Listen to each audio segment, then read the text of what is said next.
Goosebumps is rated GB7 because it may be too spooky for Goosebumps fans under 7. Hello, Goosebumps fans. Like usual, Pop Arena came through and we have a brand new spin-offs for it.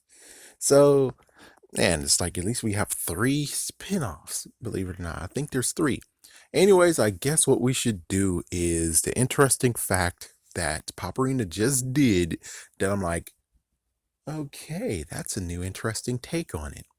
So anyways, let's start with the first part is, did Ricky go too far?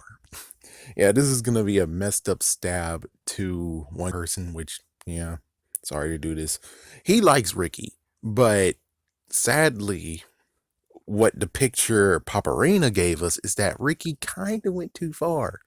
So, was it really too far for him to actually put her name and number on the newspaper? Was that really too far? In a way, I kind of actually have to say now, kind of yes. That is kind of uncalled for, but it's just completely crazy what happened. So here's his narrative, because I could easily go in here and see what Squid Jib said, but here's his narrative. His narrative is that he gets fired for something, in quotations, fired for something that he didn't really actually mean to do, which is the bullies freaking him, pushing him side to side and crap, and then all of a sudden, oops, color spelled on the computer, which that was the class computer. That was the classroom's computer, not Tasha's computer, the classroom's computer. So technically, the teacher over there should be pissed off, but instead of her being pissed off, it was Tasha. Yeah, you gotta admit though, no offense to R.L. Stein if there's a freaking ghostwriter, but I think someone put words in the wrong person's mouth. Yeah, I think, yeah, but it does make sense later that it is Tasha who do it, but yeah, yeah. Anyways, Tasha fires him for the first time. Then she gives him a second chance. The weirdest part is the fact of the bullies are there too, and it's a freaking car wash, and there's a camera. Are you kidding me? He's like, yes, a camera near water. That's the smartest move to give him a second chance, and it's your dad's expensive camera. Are you kidding me? Well, why in the world can you do it? I'm pretty sure, well, I don't know if she's really was a target, but Ricky sure is a target, and considering both times he got screwed over by the bullies and not because of his own free will, yeah, this gets very, very messed up being like, oh my goodness, well, how come they still get to be in the newspaper? Don't tell me that their rough housing didn't bump you a few times. This gotta be a point where she was typing in something and she keeps on getting bumped because they're rough housing, and what, y'all guys, you're not gonna say anything to them. You're just gonna keep on going? What the fuck? Yo, but when it comes to the freaking damn, they get roughhousing and the drink gets spilled. It's like, come on, there's no way, shape, or form that they didn't do the same thing too when they were actually roughhousing and they had a drink in their hand. It's like, come on. Whatever.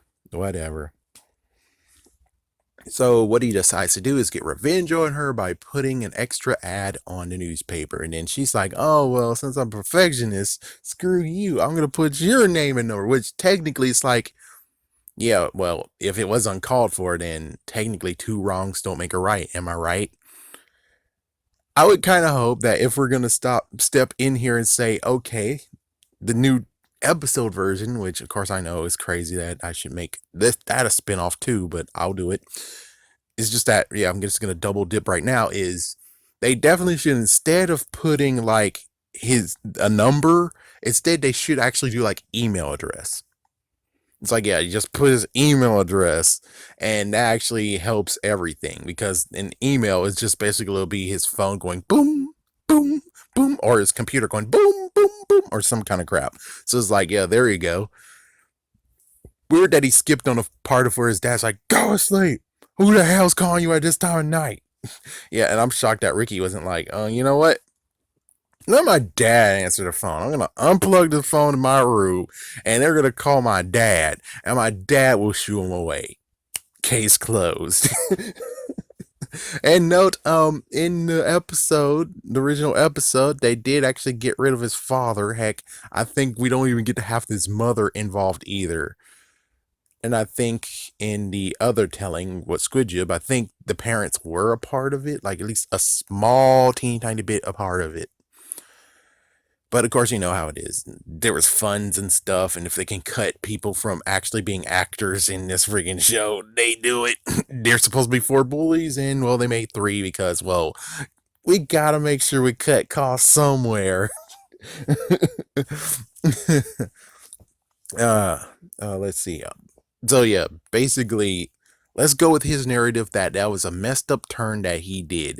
The only messed up thing that actually derails is that he actually initiated the act, but Tasha overtook the act and did the same thing too. So technically, she should be a freaking but apparently, let's go with the fact of being like, yeah, he's thinking of this one way. So I'm gonna add a little bit more to it, saying that not only that one way, but I'm pretty sure they're taking total advantage of Ricky, meaning that Tasha did it too, but Tasha's a little bit stronger willed than him.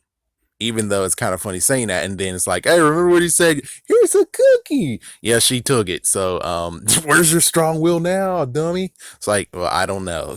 It's like, I don't freaking know. Who can actually resist a chocolate chip cookie for free? Oh, I sure couldn't, especially if it was made from Publix. Oh, hell yeah. But here is what Paparina had to say. It's the fact of his act of putting her name and number on the newspaper was a line crossed. The creeps saw that, and the creeps actually initiated their plan, being like, well, he's one of us. He's definitely have to be one of us. So let's see if we can actually get him to do our plan. And yeah, because, well, he shows he got initiative. He is pretty much kind of dark and just like us. So why not actually allow him to come up with a plan of how to screw over everything and rule? Not only that, but they just give him the rings too. It's like give him the rings because it's like, yeah, well, he's just one of us, and he's able to actually do plans, and he's able to initiate plans. So now he could actually be the mind while we actually be the arms. Kind of. Because, well, no, he technically gave a cookie out to everyone himself. The bullies were just standing there. So it's like, they might actually have just been the puppet masters and just basically manipulated him to the point of being dark and evil. But the messed up part is the fact of, so they did that, and yet they're still actually going to allow him to be the leader? Question mark. Yeah, that's the only thing. It's like, yeah, I kind of like the idea of they're bumbling idiots and they didn't have any idea of plans and stuff. And they secretly are just acting like that just because they want to take advantage and manipulate this one guy to do their own work. I'm sorry, but I enjoy the other part. But here's this good scenario of, there you go. He got manipulated after just doing one thing that could actually have been a wrong idea. Besides that, let's see how many, so many calls, right? So many calls. It's like, yeah, so I don't know. It's like, I don't know in that case. I'm pretty sure if it would have went the way Tasha did, which I already made a video on that, but there's chances are of now thinking about it like this is that, yeah, Tasha would not have gotten calls. No one would have called her ass, number one. Number two, pretty sure people can actually look your name, your number on the phone book. Pretty sure, well, as soon as they actually know her mom's name or her dad's name, yeah, just look in the phone book. Oh, there you are. There's your number. It's like, it's not that hard. It's not that freaking hard. But anyways, yeah, so yeah, Ricky manipulated. And Ricky might have crossed the line putting her name and number. But considering people have been doing that for freaking decades, you can go to a freaking bathroom stall, especially in a high school or even in a bar, you'll see numbers. You'll see people's names and numbers. So it's like, yeah. Anyways, that was Scary Days. That was Scary Night. Stay tuned for more spinoffs.